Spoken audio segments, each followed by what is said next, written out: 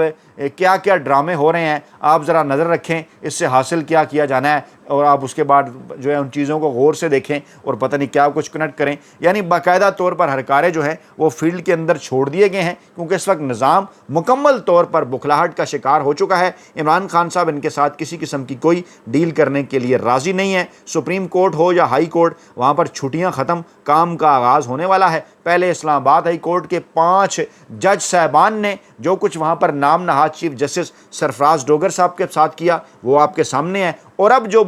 Chief justice supreme court نام نہاد یحییٰ آفریدی صاحب کے ساتھ جو کچھ ہونے والا ہے وہ بھی جلد سامنے آ جائے گا۔ 8 ستمبر کو فل کورٹ میٹنگ بلائی گئی ہے۔ بظاہر ایجنڈا ایک ہی ہے کہ سپریم کورٹ کے جو رولز ہیں 1980 کے، اس کے اندر ترمیم کی جانی ہے اور مرضی اور منشا کے مطابق فیصلے ہونے ہیں طاقتور حلقوں کے۔ لیکن اس سے پہلے ہنڈیا بیچ چوراہے کے اندر پھوٹ چکی ہے۔ اس سے پہلے بھی منصور علی شاہ صاحب اور منیب اختر صاحب کا خط سامنے آ چکا۔ کل جسٹس اطہر من اللہ صاحب نے جو کچھ کراچی بار میں فرمایا وہ بھی آپ کے سامنے ہے، اور اس کے بعد عائشہ ملک صاحبہ بھی پہلے فرما چکی ہیں۔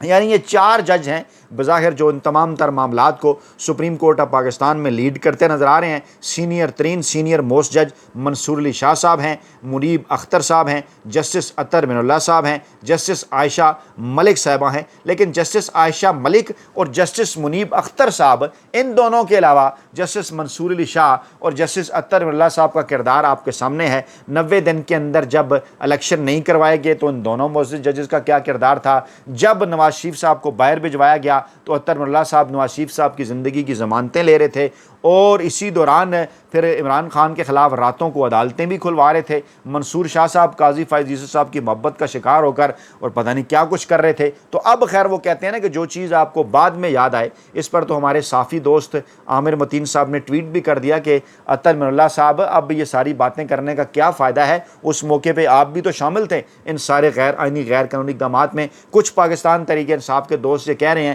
کہ اب اس قسم کی بڑکیں مارنے کا کیا فائدہ ہے، آپ اس سے بہتر تھا آپ ریزائن کر جاتے۔ لیکن ایک بات یاد رکھیے، وقت بدلنے کو ہے۔ ریزائن کے میں حق میں نہیں ہوں، پہلے والے ججز جو چلے گئے نا وہ بھی اگر ریزائن نہ کرتے تو اس وقت معاملات ذرا مختلف ہوتے۔ اگر جسٹس اعجاز الحسن صاحب بھی ہوتے، مظاہر اکبر نقوی صاحب بھی ہوتے تو معاملات اس وقت مختلف ہوتے اگر وہ ڈٹ جاتے تو۔ وہ تو پھر قاضی فائز عیسیٰ صاحب کو بنایا ہی اس لیے گیا تھا، اور اس کے بعد پھر یہ سارا معاملہ جسٹس یحییٰ آفریدی تک پہنچایا ہی اسی لیے گیا تھا کہ جناب آپ نے جسٹس اعجاز الحسن سے، مظاہر اکبر نقوی سے آپ نے چھٹکارا حاصل کرنا تھا، اور اس وقت آپ کے خیال میں منصور علی شاہ صاحب کیونکہ آپ کے ساتھ الائن تھے ان کو آپ نے چھوڑ دیا۔ لیکن جب پھر فیصلے آنا شروع ہوئے نا، پاکستان تحریک انصاف کو مخصوص نشستیں ملی، منیب اختر کے خلاف آپ کو کوئی چیز نہیں ملی، منصور شاہ صاحب کو پھر آپ نے سائڈ پہ کرنا شروع کر دیا، اور اس کے بعد پھر یحییٰ آفریدی تک معاملات لائے۔ تو ابھی یہ جو میں آپ کے سامنے رکھنے جا رہا ہوں، اس خط کو ذرا انجوائے کیجئے کہ کیا صورتحال ہے۔ جسٹس منصور علی شاہ نے چیف جسٹس یحییٰ آفریدی صاحب کو خط لکھ دیا ہے جناب، اور خط کے متن میں کہا گیا ہے کہ میں موسٹ سینئر جج ہونے کے ناطے ادارے کی ڈیوٹی کے لیے آپ کو خط لکھ رہا ہوں۔ آپ کو متعدد خطوط میں لکھ چکا ہوں، مگر آپ کا نہ کوئی تحریری جواب مل رہا ہے، نہ کسی قسم کا کوئی زبانی جواب مل رہا ہے۔ اور 8 ستمبر کو یعنی آئندہ 72 گھنٹوں کے اندر جو جوڈیشل کانفرنس آپ نے بنا رکھی ہے اور جو فل کورٹ میٹنگ ہونے جا رہی ہے، اس میں آپ عوامی سطح پر سوالات کے جوابات دیں۔ پریکٹس اینڈ پروسیجر کمیٹی کا اجلاس آپ نے کیوں نہیں بلایا؟ پھر یہ بھی آپ بتائیں۔ منصور علی شاہ صاحب نے پوچھا کہ سپریم کورٹ کے رولز کی منظوری آپ نے فل کورٹ کی بجائے سرکولیشن کے ذریعے آپ نے کیوں حاصل کر لی؟ پھر یہ بھی پوچھا انہوں نے کہ اختلافی نوٹ جاری کرنے سے متعلق پالیسی میں تبدیلی کے لیے انفرادی طور پر آپ نے کیوں جناب مشاورت جو ہے وہ کیوں کی؟ اور اس کے بعد پھر انہوں نے یہ بھی پوچھا کہ ججز کی چھٹیوں پر آپ نے جنرل آرڈر کیوں جاری کیا؟ پھر انہوں نے یہ بھی پوچھا کہ 26ویں آئینی ترمیم کے خلاف درخواستوں پر اوریجنل فل کورٹ آپ نے کیوں تشکیل نہیں دی؟ کیونکہ بعد میں آپ نے وضاحت کی کہ جناب آپ فردن صاحب ججز کے پاس چلے گئے، ان کی رائے نہیں تھی۔ یہ اختیار آپ کو کون سے آئین اور قانون نے دیا؟ نہ ہی یہ کوئی پریکٹس ہے، نہ ہی آئین قانون ہے۔ تو بجائے فل کورٹ بلانے کے، وہاں پر فیصلہ ہونے کے، آپ نے ججوں سے ان کی رائے لینا شروع کر دی۔ پھر انہوں نے یہ بھی پوچھا کہ جناب آپ نے ججز کو خود مختاری کی بجائے کنٹرول فورس کے طور پر کیوں پروان چڑھانا شروع کر دیا ہے؟ یہ 6 بڑے امپارٹنٹ سوال منصور علی شاہ جو سپریم کورٹ آف پاکستان کے سینئر جج ہیں انہوں نے جناب چیف جسٹس، جناب نام نہاد چیف جسٹس یحییٰ خان آفریدی صاحب کے سامنے یہ سوالات رکھے ہیں، اور اس بات کی امید ظاہر کی ہے کہ نئے عدالتی سال کے آغاز کی تقریب میں ان سوالات کا جواب دیا جائے گا۔ اب ذرائع یہ دعویٰ کر رہے ہیں کہ بظاہر یہ معاملہ منصور علی شاہ اور منیب اختر کے خطوط سے شروع ہونے جا رہا ہے، لیکن سپریم کورٹ آف پاکستان کے اندر ایک بڑا زلزلہ ہے، ارتعاش شروع ہو چکا ہے۔ سپریم کورٹ کی بلڈنگ ہلنے لگی ہے، کیونکہ کہا یہ جا رہا ہے، دعویٰ یہ کیا جا رہا ہے کہ سپریم کورٹ آف پاکستان کے 10 سے زائد ججز کی کنفرم رائے ہے اس حوالے سے کہ 26ویں آئینی ترمیم کے متعلق جو معاملات ہیں وہ اوریجنل فل کورٹ کے سامنے آنے چاہیے تھے، اور میں یہ اس وقت کی بات کر رہا ہوں جب سپریم کورٹ آف پاکستان کے ججز کی تعداد 17-18 تھی، اس میں تو 10 سے زائد ججز کی تعداد اکثریتی فیصلہ بنتا ہے نا، اس لیے پھر بعد میں ججز کی تعداد بھی آپ نے بڑھا لی، اپنی مرضی کے آپ جج صاحبان لے آئے تاکہ آپ اپنی مرضی کے فیصلے کریں، لیکن اس وقت بھی آپ ڈر رہے ہیں، ابھی بھی آپ گھبرا رہے ہیں کہ اگر فل کورٹ اجلاس بلا لیا گیا تو کہیں لینے کے دینے نہ پڑ جائیں۔ ماضی میں ایسا ہو چکا ہے، ذرا یاد کیجئے نا کیسے ثاقب نثار صاحب جب چیف جسٹس بنے تو نون لیگ اور نواز شریف صاحب کی جانب سے مختلف لوگوں کو یہ کہنا شروع کر دیا گیا کہ اب تو اپنا بندہ چیف جسٹس بن گیا ہے۔ 90 کی دہائی کے اندر ثاقب نثار صاحب کچھ کیسز کے اندر نواز شریف صاحب کے وکیل ہوا کرتے تھے، اس کے بعد پر جب ان کا لغاری صاحب کے ساتھ پھڈا ہوا نواز شریف صاحب کا، یہ جناب ثاقب نثار کو غیر آئینی طریقے سے اس وقت جج بنانا چاہتے تھے، آگے رکاوٹ تھی۔ فاروق لغاری صاحب جب گھر گئے، بعد میں جب رفیق تارڑ صاحب آئے تو اس وقت انہوں نے رفیق تارڑ صاحب کے ذریعے ان کی اپائنٹمنٹ کروا دی، اور ہوتے ہوتے جب جو چیف جسٹس کے عہدے پر پہنچے تو ان کا یہ خیال تھا کہ اب تو اپنا بندہ آ گیا ہے، ان تے سنجیاں ہو جن گلیاں تے وچ مرزا یار پھرے، کیونکہ اس وقت معاملہ تھا نا، آپ ذرا یاد کریں نا وہ لندن فلیٹس والا، اور سپریم کورٹ میں پہلے جمالی صاحب تھے، پھر ثاقب نثار، اس کے بعد معاملہ آگے بڑھتا گیا،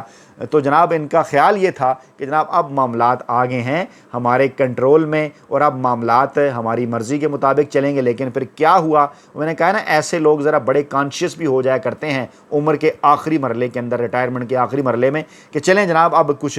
جو ہے وہ کچھ آئین اور قانون کے تحت بھی فیصلے کر لیے جائیں، کیونکہ کل جا کر ہم نے جو ہے وہ قدرت کو، رب کی ذات کو منہ دکھانا ہے، بیوی بچوں کا سامنا بھی کرنا ہے، عوام کے ساتھ بھی کبھی سامنا ہو سکتا ہے، بہت ہم نے باقی غیر آئینی فیصلے کر لیے، تو اب اس بات کا ڈر پیدا ہونا شروع ہو گیا ہے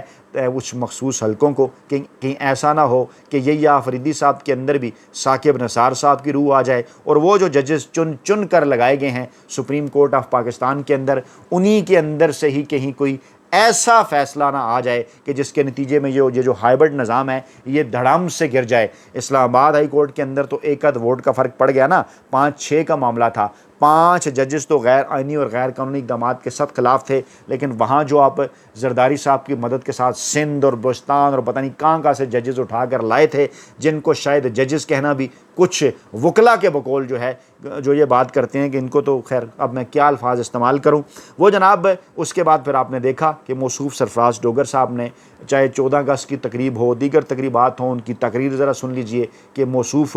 کا جناب جو کیلیبر کیا ہے اور موصوف کس لیول کی بات کرتے ہیں، کہیں صحافی دوست بھی اس حوالے سے ٹویٹ کرتے رہے ہیں، تو یہ صورتحال بنا دی گئی وہاں پر جناب اسلام آباد ہائی کورٹ کے اندر، اسی قسم کا ماحول سپریم کورٹ آف پاکستان کے اندر بنا لیا گیا۔ لیکن اب یہ کہا جا رہا ہے کہ اگلا ہفتہ انتہائی اہم اس لیے ہے کہ ہفتے کے پہلے ہی دن یعنی سوموار کے دن، نیکسٹ ویک کے پہلے روز سوموار کے دن 8 ستمبر کو فل کورٹ اجلاس کے حوالے سے بھی اطلاعات ہیں اور جوڈیشل کانفرنس کے حوالے سے بھی اطلاعات ہیں، اور یہ بھی دعویٰ کیا جا رہا ہے کہ ہنگامی کور کمانڈر کانفرنس بھی بلائی جا رہی ہے جو کہ بڑے عرصے سے نہیں ہوئی۔ اہم ترین کور کمانڈر